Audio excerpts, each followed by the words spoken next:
Assalamualaikum warahmatullahi wabarakatuh. Kali ini saya akan menjelaskan tentang integrasi nasional dalam Bhinneka Tunggal Ika. Indonesia merupakan salah satu negara kepulauan terbesar di dunia, yang di dalamnya terdapat sebuah perbedaan ras, suku, bahasa, maupun agama.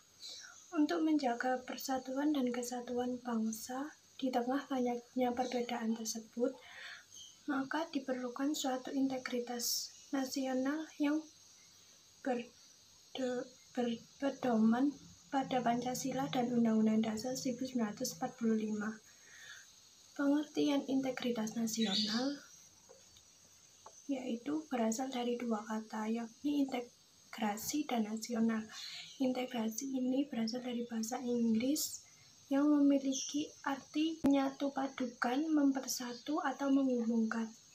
Di dalam Kamus Besar Bahasa Indonesia (KBBI), integrasi nasional memiliki arti yang politis dan antropologis. Integritas nasional secara politis ini memiliki arti bahwa penyatuan berbagai kelompok budaya dan nasional dalam kesatuan wilayah nasional. Secara antropologis ini berarti bahwa proses penyesuaian di antara unsur-unsur kebudayaan yang berbeda sehingga mencapai suatu kesatuan fungsi dalam kehidupan masyarakat. Masalah integritas nasional contohnya konflik antar berbagai etnis di Kalimantan Barat yang ada sejak tahun 1965 hingga 1999. Penyebab dari masalah yaitu keterlibatan segelintir masyarakat Cina dalam gerakan politik pada sekitar tahun 1965 di Kalimantan Barat merupakan hal yang menarik untuk diteliti. Mereka terhimpun dalam organisasi PGRS Peraku yang pada awalnya merupakan gerakan oposisi untuk kelancaran Ganyong Malaysia. Namun ketika peta politik di Indonesia berubah, PGRS Peraku kemudian dinyatakan sebagai organisasi terlarang yang harus ditumpas. Hal ini memunculkan konflik yang hebat antara masyarakat Dayak dengan orang-orang Cina komunis. Masyarakat Cina yang bukan komunis di pedalaman menghadapi dampak yang ditimbulkan. Mereka terpaksa diungsikan ke tempat-tempat aman, terutama di Singkawang.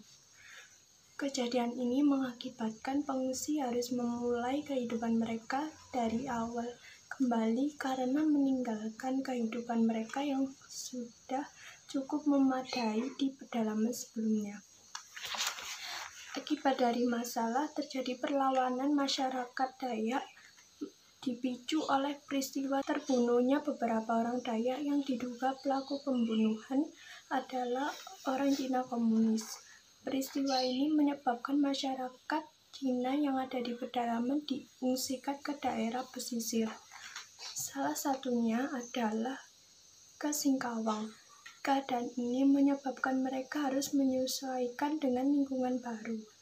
Banyak di antaranya yang hidup miskin karena kehilangan pekerjaan dan tempat tinggalnya di pedalaman. Pemukiman pengungsi itu pada umumnya menjadi pemukiman Cina yang miskin.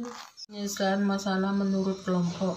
Konflik antar etnis Indonesia harus segera diselesaikan dan harus sudah ada solusi konfliknya.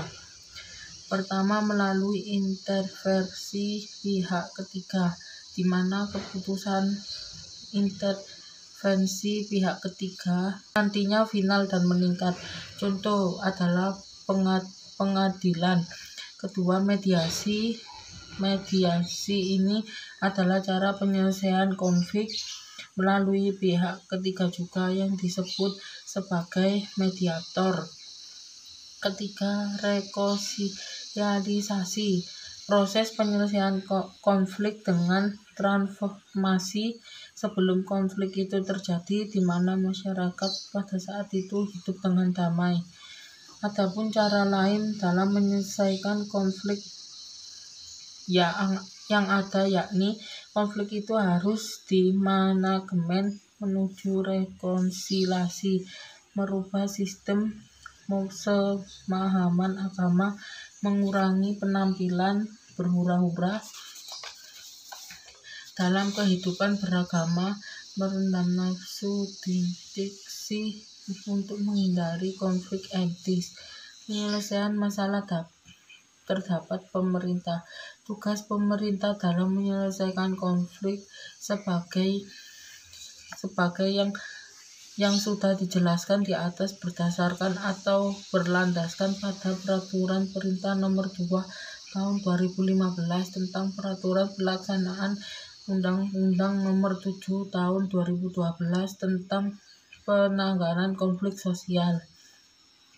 Peraturan pemerintah ini mengatur ketentuan mengenai pencegah konflik, tindakan darurat, penyelamatan dan perlindungan korban, bantuan penggunaan dan kekuatan TNI, memulihkan pasca konflik, peran serta masyarakat, pendanaan konflik dan monitoring dan evaluasi. Dijelaskan juga dalam pasal 2 ayat 1 dan ayat 2 dan pasal 4 ayat 1, ayat 2 dan ayat 3 yang berisi tentang pasal 2. Pemerintah daerah sesuai dengan kewenangannya melakukan pencegahan konflik. Pencegahan konflik sebagai dimaksud pada ayat 1 dilakukan melalui A. Memelihara kondisi damai dalam masyarakat, B. Mengembangkan sistem penyelesaian secara damai, C. Meredam potensi konflik, dan D. Membangun sistem peringatan dini. Pasal 4. Mencegah konflik oleh pemerintah dilakukan kementerian lembaga sesuai dengan kewenangannya. Mencegah konflik oleh pemerintah daerah dilaksanakan satuan kerja perangkat daerah sesuai dengan fungsinya. 3. Dalam melaksanakan pencegahan konflik, pemerintah dan pemerintah daerah dapat melibatkan tokoh agama, tokoh adat, dan atau unsur-unsur masyarakat lainnya.